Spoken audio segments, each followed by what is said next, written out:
ขอนอบน้อมแด่องค์สมเด็จพระผู้มีพระภาคเจ้าผู้ห่างไกลกิเลสพระองค์นั้นตรัสรู้ชอบได้ด้วยพระองค์เองขอนอบน้อมแด่พระเยยธรรมขอนอบน้อมแด่พระอริยสงฆ์เจ้าผู้ทรงคุณอันประเสริฐก็ขอเจริญพรญาติโยมสาธุชนทุกคนทุกท่านที่กำลังติดตามรับฟังอยู่ในขณะนี้รายการนี้ก็เป็นรายการธรรมะรับอรุณดำเนินรายการโดยพระอธิการมโนนเตชะธรรมโมทำการบันทึกไฟเสียงจากวัดป่าศรีจันทร์บ้านห้วยแสงตำบลศรีวิชัยอำเภอบ้านนอนนิวาสจังหวัดสกลนครพบกับอาจารย์เป็นประจำในช่วงเช้าของวันนี้ก็เป็นเช้าของวันที่13มิถุนายน2569ในบรรยากาศช่วงเช้าตัวอาจารย์ก็ขอทำหน้าที่ในการพูดในการบรรยายเหมาะสำหรับคนที่ต้องการที่จะปฏิบัติเพื่อจะเข้าใจในหลักธรรมคำสั่งสอนของศาสนาคนที่ให้ความสำคัญเขาก็จะสนใจในหลักธรรมคำสั่งสอนของพระพุทธเจ้าส่วนคนที่เขาบ่สนใจเขายังหลงอยู่ในรูปในเสียงยังบ่รู้จักการควบคุมจิตหรือว่าการปฏิบัติเนี่ยพวกนี้เขาก็จะบ่สนใจหรอกถึงจะบอกของดีบอกวิธีการบอกแนวทางของการที่จะประสบกับความสุขความเจริญให้เขาก็บ่เอาเพราะว่าจิตของเขาเนี่ยมันยังลุ่มหลงอยู่ยังมองบ่เห็นความจริงเขาเรียกว่ายังบ่เห็นอริยสัจยังบ่เห็นทุกข์ยังบ่เห็นเหตุในเกิดทุกข์เมื่อบ่เห็นทุกข์บ่เห็นเหตุในเกิดทุกข์การที่จะดับทุกข์มันก็บ่เกิดขึ้นบ่ได้บ่ต้องพูดถึงทางเลยนะทางที่จะเดินเนี่ยเขาก็บ่เลือกที่จะเดินหรอกเขาบ่รู้ได้ซ้ำว่า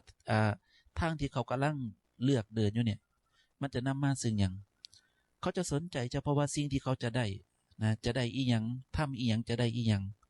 ความสุขเล็กๆน้อยๆที่เขาได้จากโลกมนุษย์เนี่ยเขาจะมองว่านั่นแหละคือความสุขอันยิ่งใหญ่แหละความสุขของสัตว์โลกนั่นก็คือกามคุณได้รูปได้เสียงได้กินได้รสได้สัมผัสโผฏฐัพพะธรรมารมณ์เขาบอกว่าสิ่งนี้แหละเป็นสิ่งที่สุดยอดในโลกมนุษย์แหละสัตว์โลกผู้ที่ยังหมกมุ่นอยู่ในกามผู้ที่ยังมองบ่เห็นความจริงจึงแสวงหากามแทนที่จะแสวงหาทางหลุดพ้นเขาจึงเลือกที่จะแสวงหากามก็นำเขามาเกิดสุคติบ้างทุกติบ้างขึ้นอยู่กับความอารมณ์ที่เขากระทำไปถ้ากระทำสิ่งดีก็นำบุญนำกุศลให้กับตัวเองถ้ากระทำสิ่งที่บ่ดีก็นำตัวเองไปสู่อบายภูมิผลของกรรมกับวิบากกรรมมันก็เกิดจากการกระทำของเขาเป็นหลักเพราะฉะนั้นแล้วพวกเราท่านทั้งหลายเมื่อได้ยินได้ฟังในลักษณะนี้แล้วจงเลือกที่จะปฏิบัติในสิ่งที่ดีด้วยการศึกษาพิจารณาให้เห็นเมื่อมีความศึกษาพิจารณาจนเห็นแจ้งด้วยปัญญาของตนเองแล้วก็เลือกเอาทางที่มันดีที่สุดประเมินดูกำลังของตนเองเข้ามากำลังหรือว่าพละหรือว่ากำลังเนี่ยมันหมายถึงอย่างมันหมายถึงตัวที่จะขับเคลื่อนในตัวเองเนี่ยประสบกับความสุขพละหาอินทรีย์หาองค์สมเด็จพระสัมมาสัมพุทธเจ้าพระองค์ก็ได้ตรัสบอกไว้พละหรือว่ากำลังเป็นตัวขับเคลื่อนให้เฮาได้ประสบกับความสุขความเจริญมีอยู่หาอย่างได้แก่หยังได้แก่ศรัทธาได้แก่วิริยะได้แก่สติได้แก่สมาธิและก็ได้แก่ปัญญามีอยู่หาอย่างศรัทธาวิริยะสติสมาธิปัญญาอันนี้เขาเรียกว่าพละหรือว่าพลังเนี่ยกำลังที่จะช่วยผลักดันให้เฮาเนี่ยประสบกับความสุขความเจริญได้ประเมินดูศรัทธาของตนเองเนี่ยมีให้พระศาสนามากขนาดใดบางคนเนี่ยมีศรัทธาในพระศาสนามากถึงขนาดยอมลงทุนที่จะสละกามได้เหมือนกับพระภิกษุสงฆ์ต้องอาศัยศรัทธาเป็นอย่างมากจึงจะตั้งอยู่ในพระศาสนานี้ได้ถ้าศรัทธามันหน่อยเหมือนกับให้มาบวชเป็นพระเนี่ยบางคนก็บวชได้3 วัน7 วันแล้วก็สึกขาลาเพศบางคนก็บวชได้เดือนหนึ่งบางคนก็บวชได้2 เดือน3 เดือน ห่วงหน้าที่ห่วงการงานนั่นแหละโอ้นะล่างานได้แค่3 เดือนนะแล้วก็อยากจะมาบวชนั่นแหละเนี่ยศรัทธามันมีนะแต่มันมีหน่อยนะเมื่อศรัทธามันเบิดเป็นยังไงก็ต้องซึกขาลาเพศออกไปนะบ่เห็นประโยชน์ในการบวชบ่เห็นประโยชน์ในการฝึกจิตบ่เห็นคุณค่าในศาสนาเพราะอย่างพอศรัทธามันเบิดเมื่อเบิดศรัทธาแล้วก็หมุนไปสู่เรื่องของสัตว์โลกแล้วเป็นเรื่องของกามคุณต่างๆนะบางคนในซึกออกไปก็เห็นบ่ไปกินลงกินเหล้านะทำในสิ่งที่พระเจ้าห้ามทั้งที่ตัวเองก็เคยบวชเข้ามาศึกษาในพระศาสนาแต่ก็ยังทำยังปฏิบัติบ่ได้ตัวอย่างเขาก็มีเยอะแยะมากมายนะนี่คือผู้ที่ศรัทธายังอ่อนอยู่นะเพราะฉะนั้นแล้วเขาก็ประเมินดูศรัทธาของเขาว่ากำลังที่เขามีต่อพระศาสนานี่มีมากขนาดไหนบางคนนี่มีศรัทธามากนะมีกำลังมากนะมีศรัทธามากขนาดใดมากถึงขนาดที่ย่อมมอบกายถวายชีวิตนี้ให้แก่พระศาสนานะเขาบอกว่าเนี่ยโอ้ชีวิตนี่ผ่านมาหมดละนะทุกสุขก็เจอมาแล้วนะสิ่งที่ได้นะประสบพบเจอก็ผ่านมาหมดแล้วที่เนี่ยต้องการประโยชน์อันยิ่งใหญ่นะแล้วเขาก็ได้มาสดับรับฟังเกี่ยวกับแนวทางหลักธรรมคำสั่งสอนที่พระพุทธเจ้าวางไว้ให้นั่นก็คือเรื่องของสติสมาธิและก็ปัญญานะไอตัวนี้แหละมันจะเป็นตัวพักดันที่ให้เฮาพ้นทุกข์ไปได้นะคนที่เขามาศึกษาเรียนรู้เรื่องเนี้ยเขาก็เลยมองว่านะการเขามาศึกษาเขามาเรียนรู้ในเรื่องของสติสมาธิปัญญาเนี่ยมันมีประโยชน์จังไดนะภพชาติมันจะสั่นลงได้ก็เพราะว่าอาศัยพลังของสติสมาธิปัญญาเนี่ยแหละในการที่จะแยกแยะนะศรัทธาของเขาเต็มที่บริบูรณ์นะยิ่งบวชเขามากก็ยิ่งศึกษายิ่งแจ้งในเรื่องของสติยิ่งแจ้งในเรื่องของสมาธิยิ่งแจ้งในเรื่องของปัญญาตอกย่ำเข้าไปนะตอกย่ำเข้าไปในหลักความมั่นคงในเรื่องของการปฏิบัตินะเขาจึงเห็นพระที่เพิ่นเอาจริงเอาจังในการปฏิบัติมอบกายถวายชีวิตนี่นะมุกมุ่นอยู่กับเรื่องของการฝึกจิตบ่ให้จิตนี่มีปัญหานะบ่ให้จิตลุ่มหลงกับกามคุณแยกกายกับจิตนะเห็นโทษในสิ่งที่ควรเห็นคุณประโยชน์นะในสิ่งที่พระพุทธเจ้าทรงตรัสทรงบอกไว้ให้ประโยชน์อันยิ่งใหญ่ที่เกิดจากพระศาสนาเนี่ยนะมันนำมาซึ่งประโยชน์อันยิ่งใหญ่ได้จังใดนะประโยชน์อันยิ่งใหญ่เนี่ยบ่ได้เกิดจากคนอื่นเขานำมาให้นะความสงบความสุขก็ดีเนี่ยมันเกิดจากตัวเราทั้งนั้นถ้าตัวเรามีความเข้าใจนะที่จะทำความสุขทำความสงบให้เกิดขึ้นเฮาก็สามารถที่จะทำได้แต่ถ้าเกิดว่าเฮาบ่มีความเข้าใจนะในเรื่องที่จะทำความสุขทำความสงบให้เกิดขึ้นมันก็บ่สามารถที่จะเกิดขึ้นได้เองเหมือนกับเฮานี่แหละเห็นบ่เห็นจิตที่มันวุ่นวายกับเรื่องทางโลกเนี่ยเห็นบ่ทะเลาะกันด่ากันเบียดเบียนกันมาจากหยังมาจากความหลงทั้งหันโมหะคือความหลงว่านั่นเป็นของเฮานี่ได้สิ่งนี้จะมีความสุขหลงนั่นน่ะถ้าได้ลูกได้ผัวได้เมียจะมีความสุขได้บุตรได้ภรรยาจะมีความสุขนี่หลงละไปสร้างกันเกิดมาเป็นยังไงอยู่กันไปสักพักชีวิตบ่ราบรื่นการครองครัวบ่ราบรื่นเป็นยังไงทะเลาะกันนะไหนล่ะความสุขนะโมหะล้วนหลงล้วนเอาลองปฏิบัติในสิ่งที่พระเจ้าสอนเนี่ยเอาลองหยุดแล้วก็ดูบ่ต้องเฮ็ดหยังเหมือนกับเขามาวัดเนี่ยคนที่เพิ่นมาใส่ปฏิบัติธรรมเนี่ยครูบาอาจารย์เพิ่นบ่ได้เฮ็ดหยังแปลกๆได้โยมเหมือนกับเพิ่นว่าเอ้ามีเวลาหลายแม่นบ่เอาไปนั่งเบิ่งลมหายใจตัวเองไปนั่งอยู่เงียบๆหาสถานที่เงียบๆแล้วก็ดูตนเองเพิ่นให้กรรมฐานแค่เนี้ยก็ลองไปปฏิบัติดูคนใดที่ไปลองปฏิบัติดูก็จะเห็นว่าเนาะการที่บ่ต้องไปรับรู้เรื่องเล่าของคนนั้นบ่ต้องไปวุ่นวายกับคนนี้มันก็ทำให้จิตนี่สงบกันมาได้ยิ่งนั่งยิ่งปฏิบัติยิ่งมีความสุขหิวก็มีข้าวกินหาสถานที่ที่มันเงียบๆมีกุฏิว่างๆแล้วก็เข้าไปพักไปอาศัยแล้วดูสิว่าความทุกข์มันจะเกิดกันได้จังไดทุกข์ที่มันเกิดขึ้นมันบ่แม่นว่าทุกข์เนี่ยมันวิ่งหาเฮาเด้แต่ตัวเราเนี่ยแหละเป็นคนวิ่งหาทุกข์แสวงหาทุกข์ด้วยความหลงด้วยความอยากของตนเองแม่นบ่อยากได้สิ่งนั้นอยากทำสิ่งนี้ นะสนองความอยากตัวเองว่าได้เป็นยังไงทุกข์เกิดขึ้นมานะเพราะฉะนั้นแล้วทุกข์มันจึงมาจากตัณหาทุกข์มันจึงมาจากอุปทานขันธ์ทุกข์มันจึงมาจากความลุ่มความหลงในสิ่งเนี่ยพูดไปเนี่ยจะมีคนเข้าใจป่ะเนี่ยพูดไปเนี่ยจะมีคนศรัทธาป่ะศรัทธาในสิ่งนี้ป่ะเชื่อป่ะศรัทธาไปว่าความเชื่อนะเชื่อป่ะเนี่ยนะคันบ่เชื่อเนี่ยก็เป็นสัตว์โลกอยู่นี่แหละเกิดมาก็ทำตามใจตัวเองละบ่ได้มีหลักมีสิ่งยึดเหนี่ยวอีหยังดอกนะทำไปเนี่ยอยากทำหยังก็ทำไป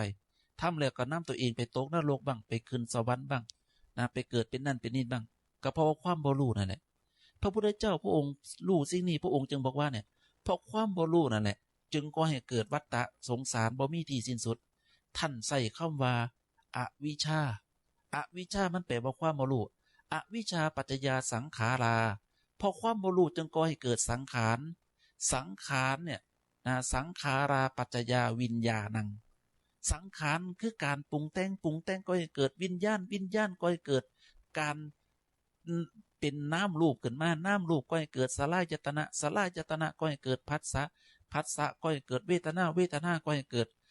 อุปทานเวทนาก็ให้เกิดตัณหาก็ให้เกิดอุปทานก็ให้เกิดภพก็ให้เกิดชาติก็ให้เกิดกรรมเกิดวิบากตามมาฟังแล้วมันเหมือนจะลึกลับซับซ้อนแม่นบ่ล่ะสรุปแล้วมันก็เกิดจากความบ่รู้เกิดจากความอยากความหลงนั่นแหละ3ตัวนี่แหละรักโลภโกรธหลงนี่แหละนะที่มันเป็นแรงผลักดันที่ในเฮาดิ้นรนอยู่เนี่ยนะยึดมันถือนั้นแม้กระทั่งรูปร่างกายก็ยังหลงคิดว่าเป็นของตัวเองนะแต่ความจริงเขาก็ปรากฏให้เห็นชัดอยู่ทุกขณะเนี่ยเห็นบ่เนี่ยร่างกายมันแก่ทุกขณะร่างกายมันมีโรคภัยต่างๆเกิดเนี่ยบังคับให้เขาหายได้บ่บังคับให้เขาหายป่วยได้บ่บังคับให้เขาเป็นนั่นเป็นนี่ได้บ่บังคับบ่ได้นั่นหมายถึงหยังนั่นหมายถึงความว่าเขาบ่แม่นของเฮาแต่เป็นสิ่งที่เฮาเกิดขึ้นด้วยเหตุและปัจจัยท่านใส่คำว่าเหตุปัจจโยนะอาศัยเหตุและปัจจัยนะในแรงเป็นแรงผลักดันให้เกิดขึ้นนะไอ้สิ่งเนี้ยมันเกิดขึ้นมาตามเหตุตามปัจจัยแล้วเฮาบ่เข้าใจเรื่องคำว่าเหตุและปัจจัยเนี่ยเกิดขึ้นมาแล้วได้เห็นพ่อเห็นแม่ก็มาหลงยึดว่านั่นเป็นพ่อเป็นแม่แต่บ่โทษตัวเองได้ว่าตอนที่เฮามาเกิดเฮาก็หลงมาเองของเฮาดูดีๆพิจารณาดูดีๆนะลองถามมารดาบิดาดูก็ได้เอ้าพ่อกับแม่เจ้าได้เฮ็ดให้ข่อยเจ้าได้บอกให้ข่อยมาเกิดน้ำเจ้าอยู่บ่พ่อกับแม่ก็ตอบคำเดียวว่าบ่มึงมาของมึงเองสูมาของสูเองสูมาอยู่ในท้องแม่ตอนไหนก็บ่รู้พอรู้ตัวอีกที่นึงก็ท้องเสร็จแล้ว2 เดือน3 เดือนแล้วเนี่ยจังรู้ตัวว่ามีลูกขึ้นมาก็ตั้งใจที่จะเลี้ยงดูเขาแม่เด้คำว่ามารดาเนี่ยแหละตั้งใจก่อนตั้งจิตที่จะเลี้ยงลูกคนนี้นะเมื่อมีการตั้งจิตยึดมันถือมันว่านี่เป็นลูกเฮาคลอดออกจากเฮานะคลอดออกมาปุ๊บก็มีอุปทานขันธ์ยึดว่าเป็นลูกเฮาลูกลืมตาขึ้นมาเห็นหน้าแม่บ่ได้ลูกความจริงก็ยึดว่านี่เป็นแม่เล่านี่เป็นพ่อเล่าเห็นปะเมื่อยึดแล้วเป็นยังไงเนี่ยเกิดสร้างความผูกพันเขาเรียกว่าอ่าเขาเอิ้นอย่างสังโยชน์สังโยชน์เครื่องร้อยลัดเครื่องพันธนาการว่านั่นเป็นพ่อนี่เป็นแม่ตายไปไสกับผูกพันกันเนี่ยบ่มีที่สิ้นสุดจนกระทั่งองค์สมเด็จพระสัมมาสัมพุทธเจ้าได้มาบอกความจริงในหลักการ3อย่างที่เรียกว่าอนิจจังทุกขังอนัตตาให้แก่ผู้ที่มีสติปัญญาในการแยกแยะพิจารณาดูคนใดที่มีสติปัญญาในการพิจารณาอนิจจังทุกขังแล้วก็คำว่าอนัตตาจนแตกฉานจนเกิดความเข้าใจย่อมเห็นแจ้งตามความเป็นจริงว่ามันบ่ได้มีคนมันบ่ได้มีสัตว์มีพ่อมีแม่ตั้งแต่เริ่มต้นแล้วมันมีแต่การเดินวนเวียนที่เรียกว่าวัฏฏะเนี่ยด้วยความบ่รู้ด้วยอวิชชาผลักดันให้เฮามาเกิดในโลกมนุษย์เนี่ยเมื่อเฮาตายจากโลกมนุษย์เนี่ยมันก็ผลักดันให้เฮาไปเกิดตามแรงของความยึดที่เฮาสร้างไว้ตอนที่เฮายังมีชีวิตอยู่เนี่ยสร้างตรงนั้นสร้างตรงนี้แม้กระทั่งเทวดาก็เหมือนกันนะตายแล้วเป็นเทวดาแต่ยังมีอุปทานขันธ์เกี่ยวของในโลกมนุษย์อยู่บางเทวดาบางตนบ่มีสติปัญญาทำบุญนิดๆน้อยๆเช่นอาจจะเลี้ยงดูพ่อกับแม่เลี้ยงดูสัตว์ให้ท่านสัตว์เนี่ยตายแล้วก็ไปเกิดเป็นเทวดา นะไปเกิดเป็นเทวดาแต่มันขาดสติมันขาดปัญญาเพราะว่าเทวดาตนนั้นเนี่ยบ่ได้ฟังธรรมท่านใส่คำว่าไปเกิดด้วยแรงของบุญกรรมแต่ขาดกุศลกรรมติดตามตัวไปเมื่อไปเกิดเป็นเทวดาปุ๊บเป็นยังไงแต่เนี่ยได้ร่างทิพย์กายทิพย์เหมือนกันแต่มีความคึกขนองนะมีจิตที่มันมีตัวตนเป็นหลักนึกอยากกันแกล้งพระกันแกล้งคนนั่นกันนี่ก็ได้สร้างกรรมให้ตัวเองเมื่อเบิดวิบากผลบุญที่ตัวเองไปเกิดบนนั้นย่อมรับวิบากกรรมชั่วที่เกิดจากการกระทำเฮาจึงเห็นเทวดาบางตนที่เพิ่นเขียนในตำรับตำราในตู้พระไตรปิฎกเนี่ยนะเคยมีเทวดาตนหนึ่งนะเห็นพระคุณเจ้าเนี่ยเพิ่นปองดองสามัคคีกันนะตั้งใจจะทดสอบพระว่าเพิ่นจีเหนียวแน่นกันบ่ทดสอบแบบใดด้วยความคึกขนองของเทวดาตัวนั้นเห็นพระคุณเจ้าเนี่ยเพิ่นจะไปลงปฏิโมกข์นะไปลงอสังฆกรรมกันฟังพระปฏิโมกข์พระปฏิโมกข์ก็คือหลักศีลธรรมที่พระเจ้าวางไว้คือศีล227นั่นแหละผู้ใดต้องอาบัติข้อใดไปแสดงไปปลดออกไปทบทวนในเรื่องหลักธรรมคำสั่งสอนของพระพุทธเจ้าที่เรียกว่าพระธรรมกับพระวินัยนะเมื่อเทวดาตัวนั้นเห็นเกิดความคึกขนอง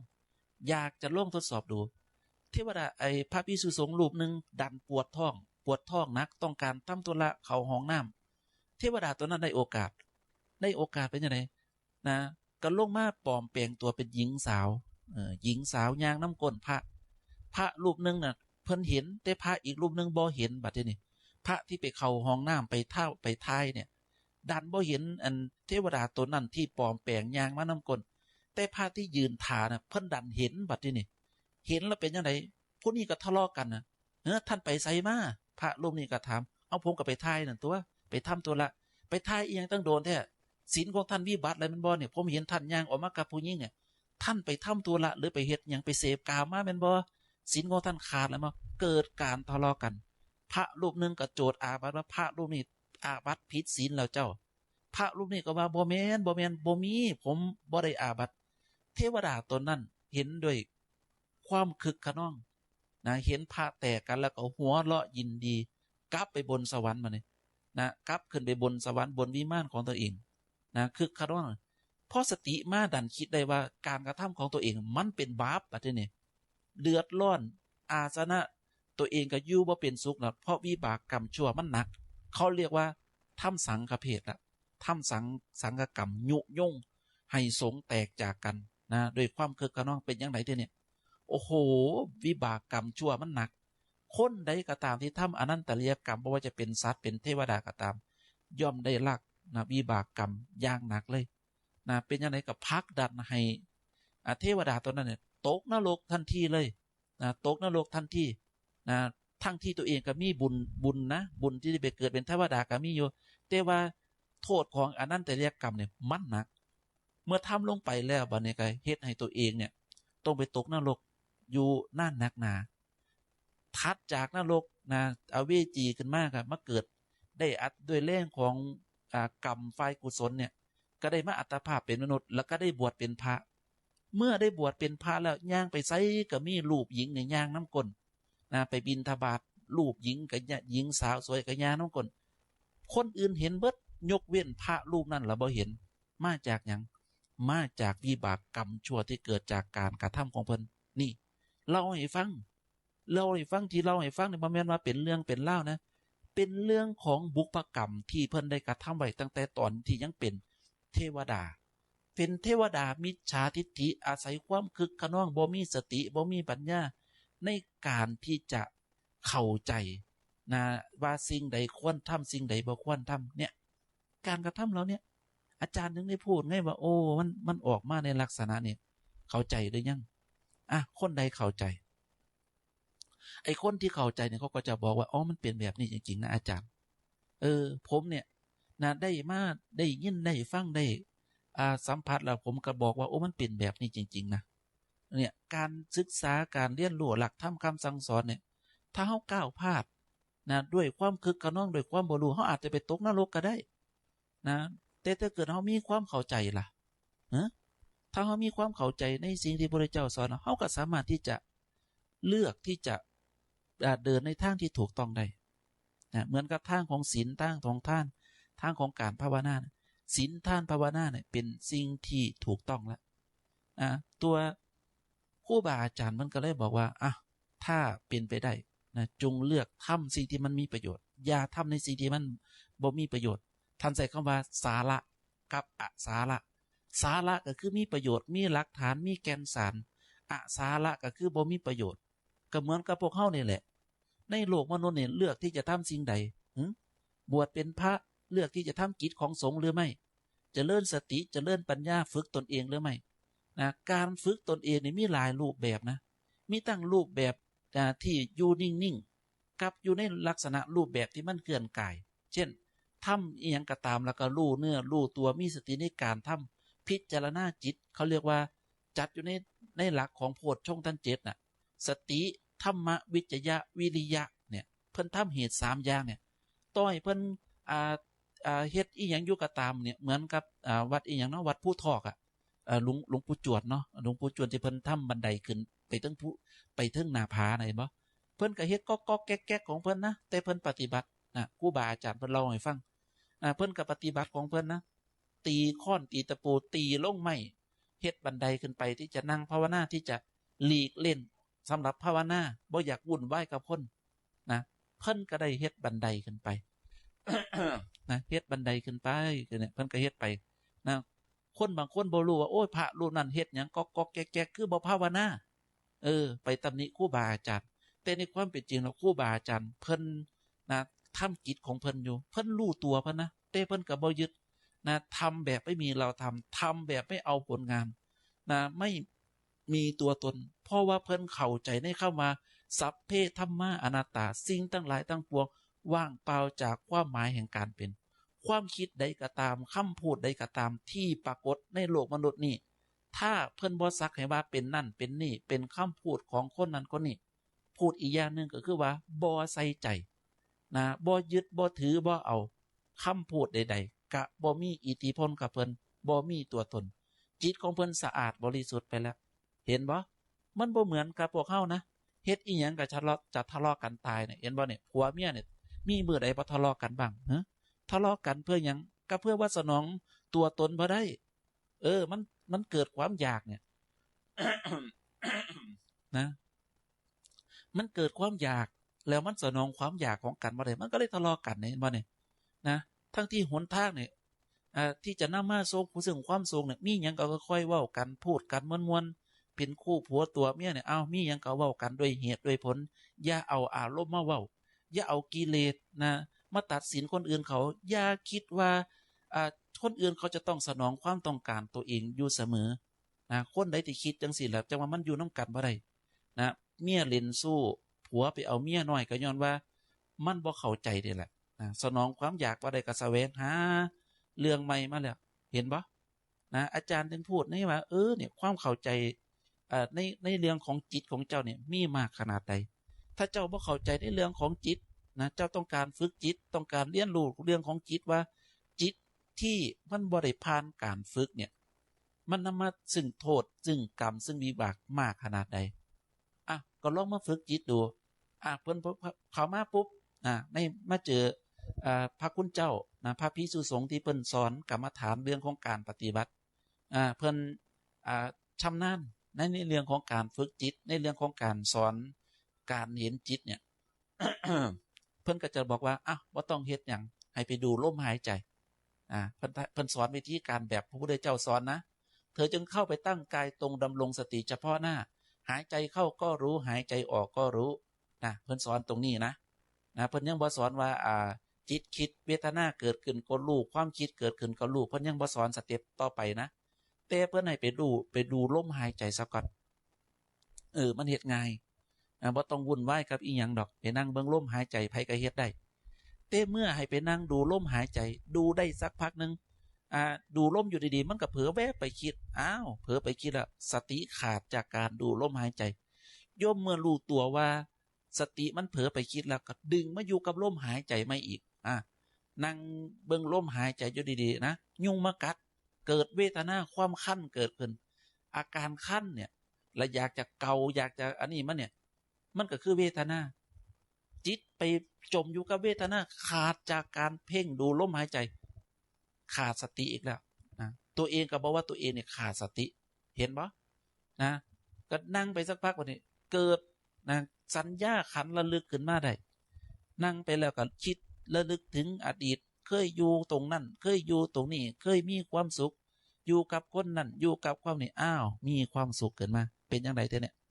นะมีความสุขกันมากอะอยากนะ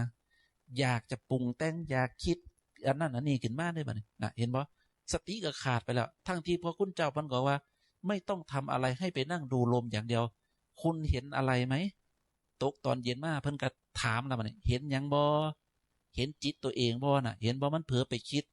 นะมันเผลอไปจำมันเผลอไปรู้สึกต่างๆเนี่ยมันอยู่ในอำนาจของเฮาบ่คำตอบที่เพิ่นต้องการบอกก็คือว่าจิตนี่มันเป็นอนัตตามันบ่อยู่ในอำนาจบังคับบัญชาทั้งที่เฮากับพยายามที่จะบังคับมันให้มันเป็นไปตามอำนาจตามความต้องการตามความต้องที่เฮาตั้งใจไว้ตั้งแต่เบื้องต้นคือตั้งใจที่จะนั่งเบิ่งลมหายใจให้มันได้ชั่วโมงนึงแต่ภายในชั่วโมงนึงเดี๋ยวมันเผลอไปคิดเดี๋ยวมันเผลอไปรู้สึกเดี๋ยวมันเผลอไปจำเรื่องราวต่างๆขึ้นมามันทำงานในลักษณะนี้เนี่ยอาจารย์ก็เลยบอกว่าเนี่ยคุณเห็นหรือยังคุณเห็นหรือยังคุณเห็นความสิ่งที่มันกำลังปรากฏหรือยังเขาบอกว่าโอ้ผมเห็นแล้วครับเห็นแล้วเป็นยังไงบังคับบัญชาเขาได้บ่บังคับบัญชาบ่ได้เมื่อบังคับบัญชาบ่ได้ต้องทำอย่างต่อละอาจารย์ไม่ต้องทำอะไรดูเขาว่านั่นแหละเขาเป็นอนัตตาเขาไม่ได้อยู่ในอำนาจนะในสิ่งที่เราจะมาบังคับบัญชาเขาได้เข้าใจตรงนี้ปุ๊บนั่นหมายถึงอย่างสิ่งใดก็ตามที่กำลังเกิดขึ้นกำลังเนี่ยนะกำลังเกิดขึ้นตามเหตุตามปัจจัยอยู่เนืองนิดเนี่ยเห็นบ่นะมันเป็นสักแต่ว่าเหตุที่เกิดขึ้นโดยอาศัยของเก่าบ้างโดยอาศัยของใหม่ที่กำลังทำบ้างส่งผลที่ท่านเรียกว่ากรรมย้อนกลับเข้ามาดูอีกย่อมเข้าใจคำว่ากรรมบ่เจ้าคิดว่ากรรมเนี่ยมันมีเวลาพักผ่อนบ่ถามผู้ใดดีเนาะเจ้าคิดว่ากรรมเนี่ยมันหยุดทำงานก็ยังโลกมนุษย์อยู่บ่หรือมันทำงานอยู่ตลอดเวลา หรือว่ากรรมเนี่ยมันทำงานอยู่ตลอดเวลาคนมีปัญญาลองพิจารณาดูสินะว่ากรรมเนี่ย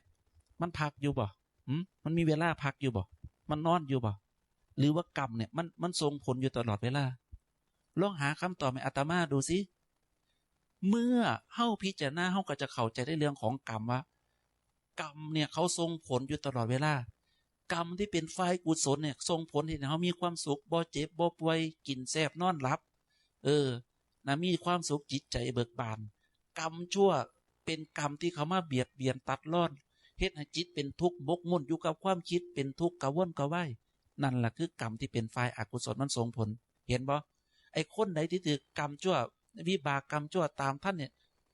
แม้กระทั่งตอนกลางคืนที่จะนอนยังนอนบ่หลับนะเหมือนกับเขาติดหนี้เขาเนี่ยติดหนี้เขาติดหนี้เงินล้านติดหนี้อีหยังค่าปงค่าปุ๋ยค่านั่นค่านี่ค่าเงินที่ไปยืมเขามานอนบ่หลับเป็นยังไงคิดอ่านไว้ว่าจะไปยืมเงินผู้ใดนะ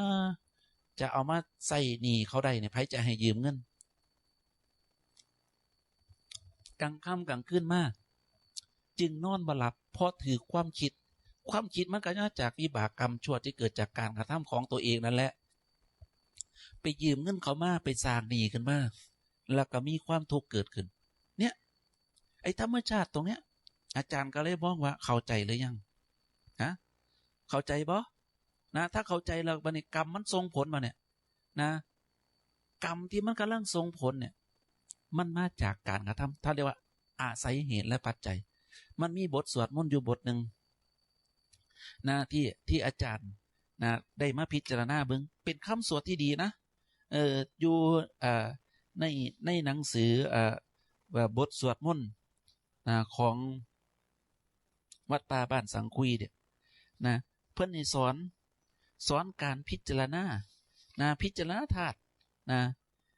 พิธาตุปัจเจเวคขณะ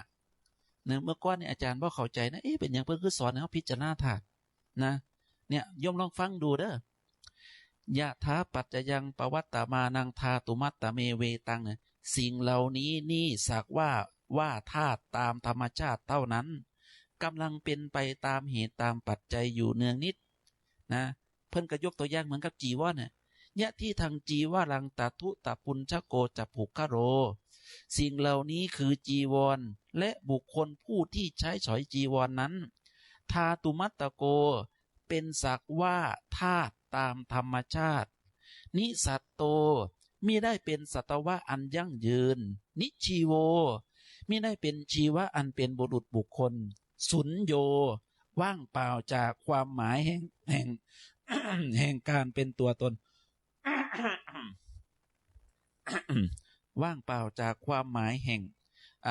การเป็นตัวตนสัพพานิปนะอิมานิจีวลานิอชิคุชนียานิก็จีวรทั้งหมดนี้ไม่เป็นของน่าเกียรติมาแต่เดิมอิมังปูติกายังปัตตวาคันมาถูกเข้ากับกายอันเน่าอยู่เป็นนิดนี้แล้วอติวิยะชิคุชนียานิชายันติย่อมกลายเป็นของน่าเกียรติอย่างยิ่งไปด้วยกันเข้าใจความหมายบ่สิ่งเหล่านี้สักว่าธาตุตามธรรมชาติหมายถึงอย่างจีว่ามันก็เป็นธาตุตัวหนึ่งที่เกิดจากเปลือกไม้เยื่อไม้สายใยสังเคราะห์อีอย่างที่เกิดจากซากพืชซากสัตว์มันเป็นสิ่งที่มันปรากฏเป็นธาตุหนึ่งนะแล้วมนุษย์เนี่ยนะก็เป็นธาตุหนึ่งขั้นไอ้สองสิ่งเนี่ยมันบ่แม่นของโสกปรกแต่เมื่อมันมากระทบกับร่างกายเนี่ยมันเป็นอย่างคือมีกลิ่นเหม็นเสื้อผ้าเจ้าเนี่ยทิ่มไว้อยู่ซื้อมันโสกปรกอยู่บ่นะเพราะมากระทบกับกายเนี่ย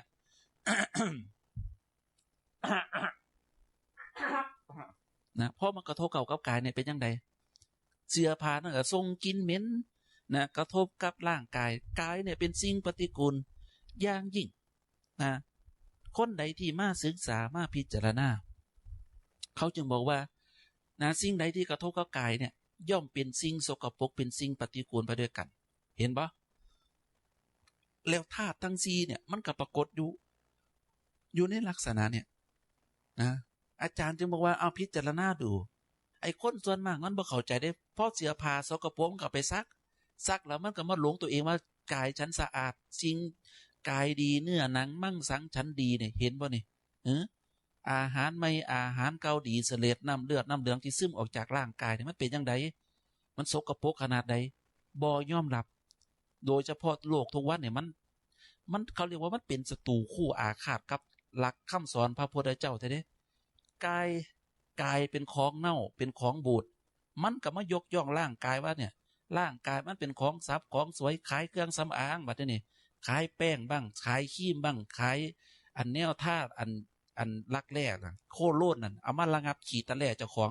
บ่ให้ขีดตะแล่เจ้าของมันเหม็นแม่นอยู่บ่เอาดูดีๆเป็นยังเจ้าคือท่าหินสมเป็นยังเจ้าคืออันนั้นเพราะกายเนี่ยมันเป็นของบูดของเน่าคันบ่ท่าบ่ได้ย่านคนอื่นเขาขี้เดียดย่านคนอื่นเขารังเกียจกายนี่แม่นอยู่บ่แม่นนั่นแหละแล้วเจ้ายอมรับความจริงบ่ว่ากายของเจ้าสกปรกบ่ฉันอาบน้ำแล้วก็ว่ากายของฉันสะอาดฉันท่าแป้งแล้วก็เป็นหลอกคนอื่นว่าเนี่ยหน้าฉันขาวบ่กายฉันดีบ่ผิวฉันสวยบ่ไปตัวกันตัวแล้วเป็นยังไงเนี่ยไอ้เขาสิบอกกับสาธุไอ้ซุ่มหนาโง่กับลงแล้วปะเนี่ยปานแมงเมาเลยเว้ยเห็นแสงเห็นสีวะเด้น้ำตอมน้ำดอมน้ำดมยันโอ้ยเกี่ยวผ้าล่าสีกันสุดท้ายเป็นยังไงปะเนี่ยนะสู้จิรู้ตัวอีกทีหนึ่งนะมันกับเป็นร่างของโลกแล้วกายเนี่ยจึงเป็นสิ่งปฏิกูลแต่คนเฮามันบ่เข้าใจนี่คนที่เข้าใจแล้วเบื่อหน่ายในกายย่อมเห็นกายในกายเนี่ยเขาเรียกว่าพิจารณากายคตาสติมีสติท่องเที่ยวไปในกายย่อมเบื่อหน่ายในกายเห็นร่างกายเป็นร่างของโรคตับโรคปอดโรคความดันโรคเบาหวานโรคนั่นโรคนี่เต็มไปเบิดโลกเนี่ยนะเบื่อหน่ายในกายเมื่อเกิดความเบื่อหน่ายในกายเป็นยังไงเนี่ยเมื่อเกิดความเบื่อหน่ายย่อมคลายความกำหนัดก็คือความยินดีในรูปในเสียงบ่อยากได้แล้วโอ้ยอาจารย์บางคนเนี่ยเขามาถามเนี่ยอาจารย์อันสิ่งดีกว่าอันกายบูดเน่าในมีบ่เพิ่นเก่าไล่ให้ฟังเลยแล้วครูบาอาจารย์ที่เพิ่นมีสติมีปัญญามีกายที่มันดีกว่าอันอัตภาพของมนุษย์เนี่ยกายของเทวดาเนี่ยดีเด้เพิ่นบอก กายของเทวดามันดีอย่างไรมันบ่มีกลิ่นเหม็นกลิ่นขี้ตะแล่ออกก็จะเอามันมีแต่กลิ่นทิพย์นะบ่ต้องอาบน้ำบ่ต้องมีห้องส้วมบ่ต้องอาบน้ำอยู่ตลอดเวลาเนี่ยเจ้าอยากได้บ่อยากได้อยู่นะบ่แก่บ่เฒ่าได้กายทิพย์เนี่ยนะคันเป็นสาวก็สาวหน้าตาเนี่ยเกลี้ยงเก่าบ่ต้องทาครีมบ่ต้องเขียนคิ้วเขียนตาเป็นดักท่าผู้ใดดอกมันสวยมันงามแล้วเขาเรียกว่านางเทพอักษรมีกายละเอียดนะเจ้าอยากได้บ่คำนั้นกายเทพบุตรกัดรอบ่ต้องอ้วนลงพุ่งบ่ต้องถามหานั่นดอกมีนางเทพอักษรมีขาถาดบริวารให้เจ้าเสพการเยอะแยะมากมายนะเจ้าอยากได้บ่อยากได้ถ้าเจ้าอยากได้เจ้าต้องปฏิบัติแบบใดถึงจะได้ในสิ่งที่เรียกว่าเทวดาหรือว่านางเทพอักษรเนี่ยเป็นจังไดปฏิบัติตามคำสอนพระพุทธเจ้าเรื่องเนี่ยอ้างอิงมาจากพระนันทะเนี่ยเป็นผู้ใดพระนันทะเนี่ยเป็นน้องชายพระพุทธเจ้าเป็นน้องชายพระพุทธเจ้าต่างมารดานะพระนันทะเนี่ยเพิ่นจะมีพระพุทธเจ้าเพิ่นมีพญาติที่ใกล้ชิดที่ว่าออกจากพระบิดาองค์เดียวกันเนี่ยคนเดียวกันเนี่ยก็คือพระนันทะกับพระนางลูกปนันทานะมี2คนนะผู้หนึ่งก็มีผิวพรรณโลงงามผู้หนึ่งก็ได้มาบวชแล้วก็บ่ปฏิบัติธรรมนะคิดฮอดนั่งชนบทกัลยาณีเพราะว่าในที่พระนันทาแต่งงานเนี่ยนะพระพุทธเจ้าเสด็จไปงานแต่งและประทานบาตรให้พระนันทาอุ้มบาตรมาวัดแล้วพระองค์ถามว่าจะบวชหรือพระนันทาบ่กล้าปฏิเสธพระพุทธเจ้าก็เลยบวชแล้วก็คิดถึงแต่นั่งชนบทกัลยาณีผู้เป็นภรรยาที่แต่งงานกันองค์สมเด็จพระสัมมาสัมพุทธเจ้าจูงแขนพระนันทะไปเบิ่งนางเทพอักษรอยู่บนสวรรค์ชั้นฟ้านะแล้วเลยถามพระนันทะว่านันทะเธออยากได้บ่อยากได้ถ้าอยากได้ปฏิบัติตามที่เฮาบอกเฮาจะเป็นองค์ประกันให้เธอถ้าเธอปฏิบัติตามทางเนี่ยเธอจะได้นางเทพอักษรอย่างแน่นอนนะเห็นบ่เพิ่นไปเห็นนางเทพอักษรนี่มีรัศมีเปล่งปลั่งออกจากกายมีผิวพรรณเจียงเก่าใบหน้าตาสวยงามเสียงกับไพเราะนะฟังแล้วก็น่าอยู่ใกล้นะจนลืมชนบทนั่งชนบทกัลยาณีสุดท้ายก็นะปฏิบัติธรรมจนบรรลุเป็นพระอรหันต์เพราะได้อาศัยหลักคำสั่งสอนขององค์สมเด็จพระสัมมาสัมพุทธเจ้านี่ก็เหมือนกันถ้าเฮาเบื่อหน่ายในร่างกายแล้วเฮาต้องการกายที่มันดีกว่าเนี่ยกายปฏิบัติตามที่พระพุทธเจ้าสอนนะมีการให้ทานมีการรักษาศีลถ้าคนที่ยังคลองเลือดนะถ้าเป็นนักบวชเพิ่นก็ให้เจริญสติเจริญพิจารณากายแท่งตลอดในกายเห็นกายเป็นของบ่เที่ยงเป็นความอนิจจังเป็นทุกขังเป็นอนัตตาเมื่อพิจารณาลักษณะนี้ก็ย่อมเข้าถึงพระนิพพานได้นะเพราะฉะนั้นแล้วคนใดที่มีต้องการสิ่งที่มันดีกายเลือกเอาสเต็ปที่2นะสิ่งที่อยู่เหนือเทวดานั่นก็คือความสงบความสุขที่เกิดจากความสงบเขาเรียกว่าคนที่ปฏิบัติจนจิตสงบพวกนี้จะไปเกิดเป็นพรหมนะมีกายเหมือนกันนะเขาเรียกว่าคนที่ไปเกิดเป็นรูปประพรหมเนี่ยมีอยู่16ชั้นนะมีอายุยืนกว่าเทวดาจะบ่ได้นับเป็นปีแต่เขาจะนับเป็นกัปเป็นกันนะมีกี่กัปเนี่ยเหมือนกับว่ามีอายุไข64กัปจังซี่64กัปหนึ่งกันหนึ่งมันยาวนานขนาดใดท่านก็เปรียบเทียบเหมือนกับสัตว์ให้สัตว์ที่มันตายทับถมกันให้แผ่นดินมันสูงขึ้น1 โยชน์1 โยชน์เท่ากับ16 กิโลลองนึกภาพว่าจะต้องใช้เวลาอีกกี่ปีล่ะให้สัตว์มันแผ่นดินมันสูงขึ้นเสมอกันเท่ากับ1 โยชน์เนี่ยยาวนานบ่ยาวนาน